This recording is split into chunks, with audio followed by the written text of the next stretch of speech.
বলার থাকলে তুমি অফিসিয়ালি বলবে।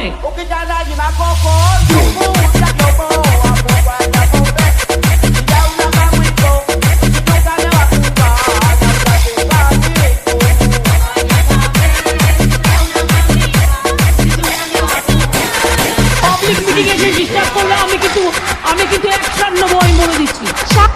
স্বামী